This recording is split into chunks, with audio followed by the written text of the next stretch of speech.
সুরবালার সঙ্গে একত্রে পাঠশালায় গিয়েছি এবং বউ বউ খেলিয়াছি।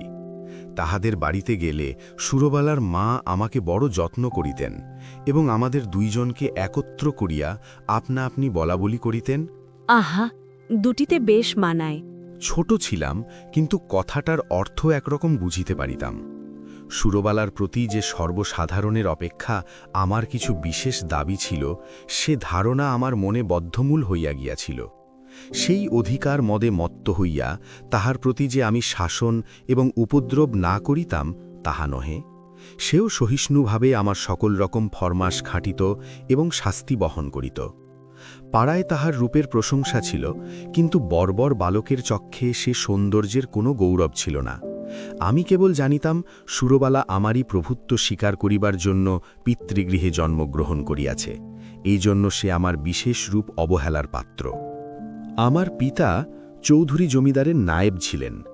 তার ইচ্ছা ছিল আমার হাতটা পাকিলেই আমাকে জমিদারি সেরেস্তার কাজ শিখাইয়া একটা কোথাও গোমস্তাগিরিতে প্রবৃত্ত করাইয়া দিবেন, কিন্তু আমি মনে মনে তাহাতে নারাজ ছিলাম।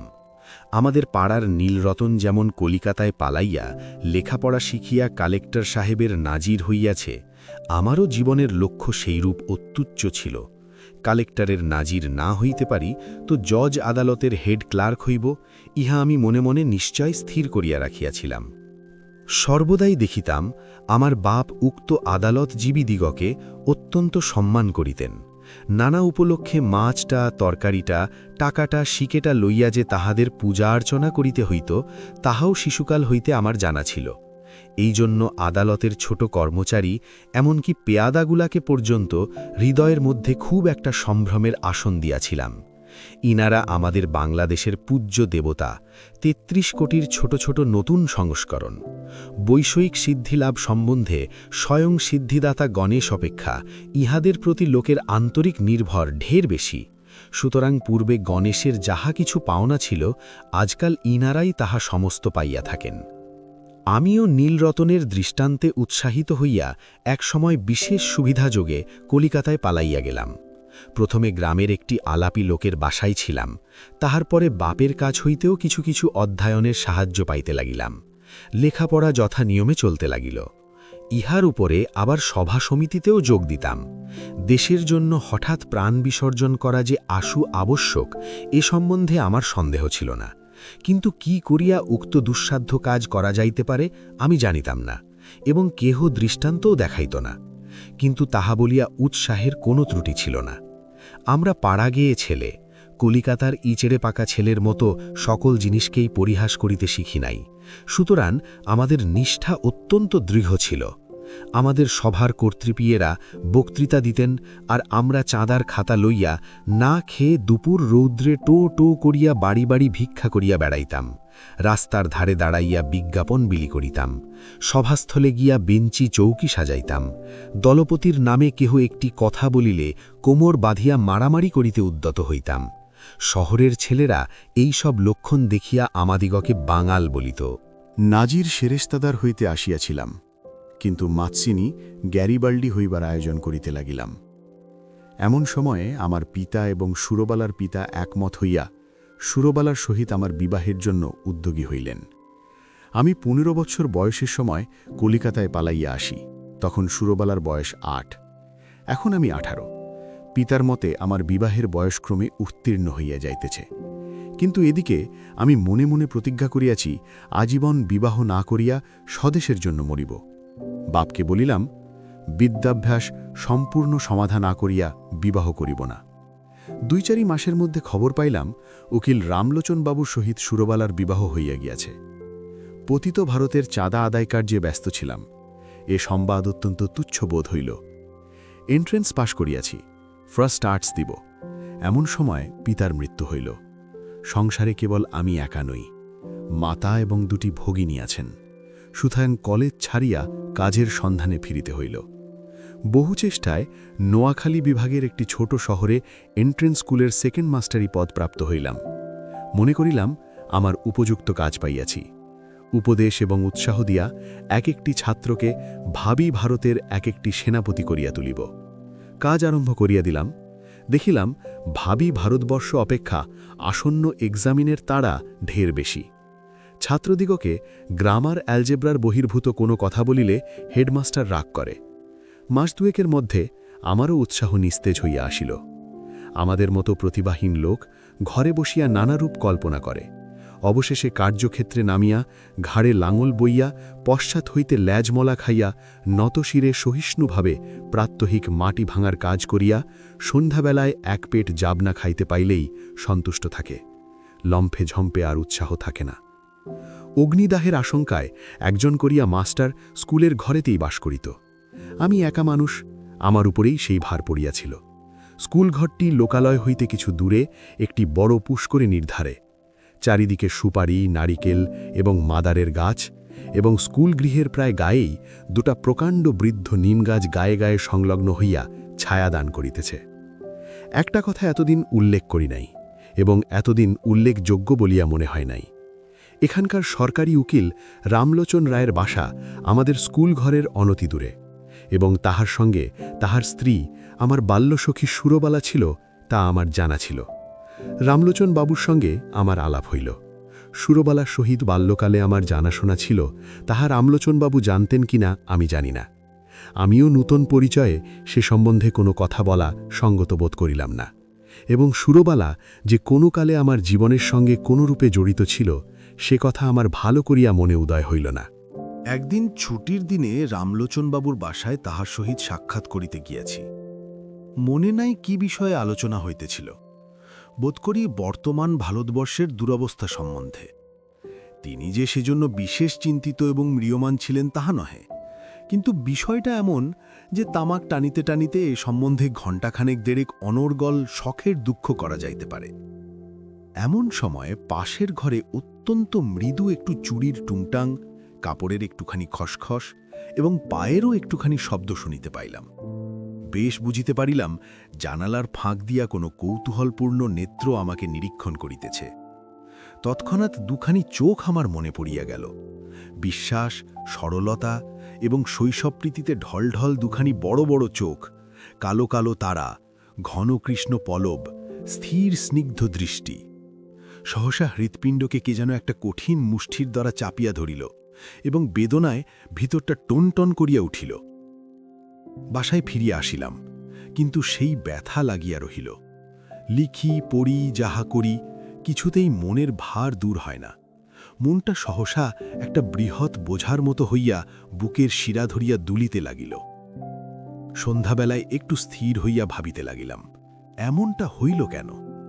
মনের মধ্য হইতে উত্তর আসিল, তোমার সে সুরবালা কোথায় গেল? আমি প্রত্যুত্তরে বলিলাম, আমি তো তাহাকে ইচ্ছা করিয়াই ছাড়িয়া দিয়াছি, সে কি চিরকাল আমার জন্যে বসিয়া থাকিবে? মনের ভিতরে কে বলিল, তখন যাহাকে ইচ্ছা করিলেই পাইতে পারিতে, এখন মাথা খুঁড়িয়া মরিলেও তাহাকে একবার চক্ষে দেখিবার অধিকারটুকুও পাইবে না। সেই শৈশবের সুরবালা তোমার যত কাছেই থাকুক, তাহার চুড়ির শব্দ শুনিতে পাও, তাহার মাথা ঘষার গন্ধ অনুভব করো, কিন্তু মাঝখানে বরাবর একখানি করিয়া দেয়াল থাকিবে। আমি বলিলাম, তা থাক না, সুরবালা আমার কে? উত্তর শুনিলাম, সুরবালা আজ তোমার কেউই নয়, কিন্তু সুরবালা তোমার কি না হইতে পারিত? সে কথা সত্য, সুরবালা আমার কি না হইতে পারিত? আমার সবচেয়ে অন্তরঙ্গ, আমার সবচেয়ে নিকটবর্তী, আমার জীবনের সমস্ত সুখ দুঃখ ভাগিনী হইতে পারিত। সে আজ এত দূর, এত পর, আজ তাহাকে দেখা নিষেধ, তাহার সঙ্গে কথা কওয়া দোষ, তাহার বিষয়ে চিন্তা করা পাপ। আর একটা রামলোচন, কোথাও কিচ্ছু নাই, হঠাৎ আসিয়া উপস্থিত, কেবল গোটা দুয়েক মুখস্থ মন্ত্র পড়িয়া সুরবালাকে পৃথিবীর আর সকলের নিকট হইতে এক মুহূর্তে ছো মারিয়া লইয়া গেল। আমি মানব সমাজের নতুন নীতি প্রচার করিতে বসি নাই, সমাজ ভাঙিতে আসি নাই, বন্ধন ছিঁড়িতে চাই না। আমি আমার মনের প্রকৃত ভাবটা ব্যক্ত করিতেছি মাত্র। আপন মনে যে সকল ভাব উদয় হয়, তাহার কি সবই বিবেচনা সঙ্গত? রামলোচনের গৃহভিত্তির আড়ালে যে সুরবালা বিরাজ করিতেছিল, সে যে রামলোচনের অপেক্ষাও বেশি করিয়া আমার, একথা আমি কিছুতেই মন হইতে তাড়াইতে পারিতেছিলাম না। এরূপ চিন্তা নিতান্ত অসঙ্গত এবং অন্যায়, তাহা স্বীকার করি, কিন্তু অস্বাভাবিক নহে। এখন হইতে আর কোনো কাজে মনুষ্যংযোগ করিতে পারি না। দুপুরবেলায় ক্লাসে যখন ছাত্রেরা গুনগুন করিতে থাকিত, বাহিরে সমস্ত ঝাঁ ঝাঁ করিত, ঈষৎ উত্তপ্ত বাতাসে নিমগাছের পুষ্পমঞ্জরী সুগন্ধ বহন করিয়া আনিত, তখন ইচ্ছা করিত, কি ইচ্ছা করিত জানি না, এই পর্যন্ত বলিতে পারি, ভারতবর্ষের এই সমস্ত ভাবী আশাস্পদদিগের ব্যাকরণের ভ্রম সংশোধন করিয়া জীবন যাপন করিতে ইচ্ছা করিত না।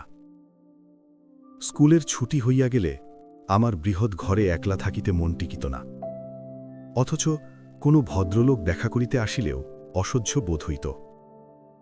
সন্ধেবেলায় পুষ্করিণীর ধারে সুপারি নারিকেলের অর্থহীন মর্মরধ্বনি শুনিতে শুনিতে ভাবিতাম, মনুষ্য সমাজ একটা জটিল ভ্রমের জাল।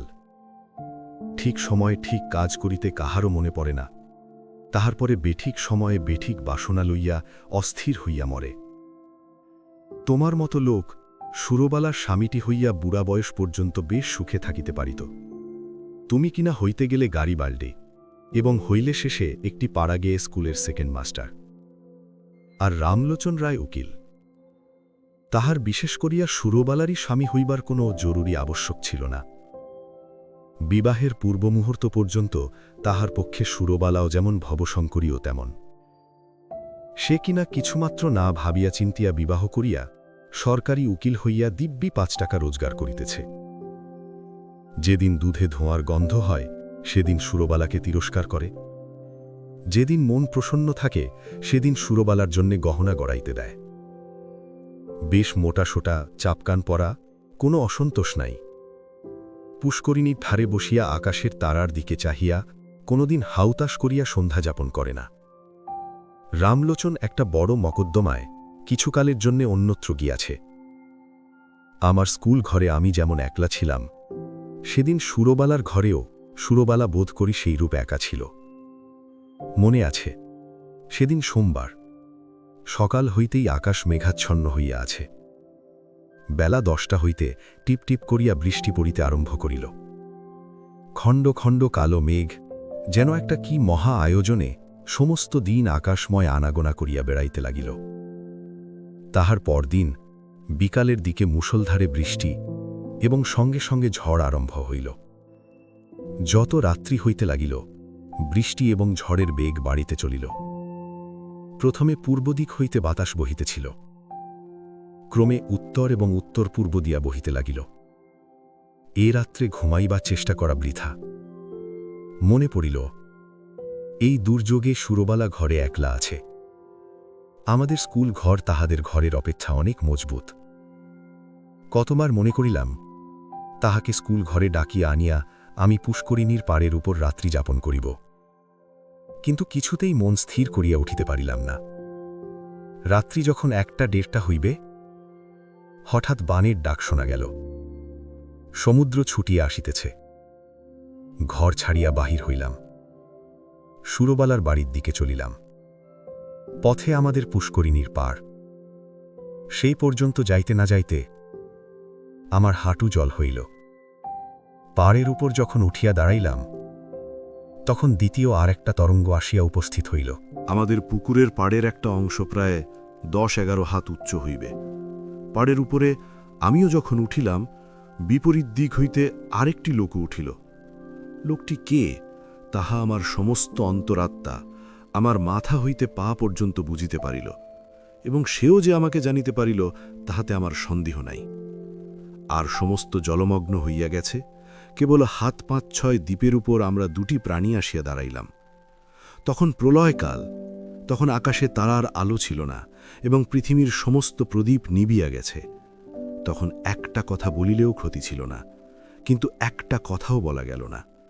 কেহ কাহাকেও একটা কুশল প্রশ্নও করিল না। কেবল 2 জনে অন্ধকারের দিকে চাহিয়া রহিলাম। পদতলে গাঢ় কৃষ্ণবর্ণ উন্মত্ত মৃত্যুস্রোত গর্জন করিয়া ছুটিয়া চলিল। আজ সমস্ত বিশ্ব সংসার ছাড়িয়া সুরবালা আমার কাছে আসিয়া দাঁড়াইয়াছে। আজ আমি ছাড়া সুরবালার আর কেহ নাই।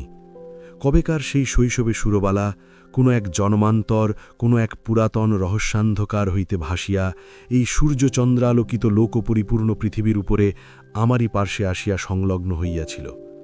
আর আজ কতদিন পরে সেই আলোকময় লোকময় পৃথিবী ছাড়িয়া এই ভয়ঙ্কর জনশূন্য প্রলয়ান্ধকারের মধ্যে সুরবালা একাকিনী আমারই পার্শ্বে আসিয়া উপনীত হইয়াছে। জন্মস্রোতে সেই নবকলিকাকে আমার কাছে আনিয়া ফেলিয়াছিল, মৃত্যুস্রোতে সেই বিকশিত পুষ্পটিকে আমারই কাছে আনিয়া ফেলিয়াছে। এখন কেবল আর একটা ঢেউ আসিলেই পৃথিবীর এই প্রান্তটুকু হইতে, বিচ্ছেদের এই বৃন্তটুকু হইতে খসিয়া আমরা দুজনে এক হইয়া যাই। সে ঢেউ না আসুক, স্বামী পুত্র গৃহ ধনজন লইয়া সুরবালা চিরদিন সুখে থাকুক। আমি এই এক রাত্রে মহাপ্রলয়ের তীরে দাঁড়াইয়া অনন্ত আনন্দের আস্বাদ পাইয়াছি। রাত্রি প্রায় শেষ হইয়া আসিল, ঝড় থামিয়া গেল, জল নামিয়া গেল। সুরবালা কোনো কথা না বলিয়া বাড়ি চলিয়া গেল, আমিও কোনো কথা না বলিয়া আমার ঘরে গেলাম। ভাবিলাম, আমি নাজিরও হই নাই, সেরেস্তাদারও হই নাই, গ্যারিবাল্ডিও হই নাই। আমি এক ভাঙা স্কুলের সেকেন্ড মাস্টার। আমার সমস্ত ইহজীবনে কেবল ক্ষণকালের জন্য একটি অনন্ত রাত্রির উদয় হইয়াছিল। আমার পরমায়ুর সমস্ত দিন রাত্রির মধ্যে সেই একটিমাত্র রাত্রি আমার তুচ্ছ জীবনের একমাত্র চরম সার্থকতা।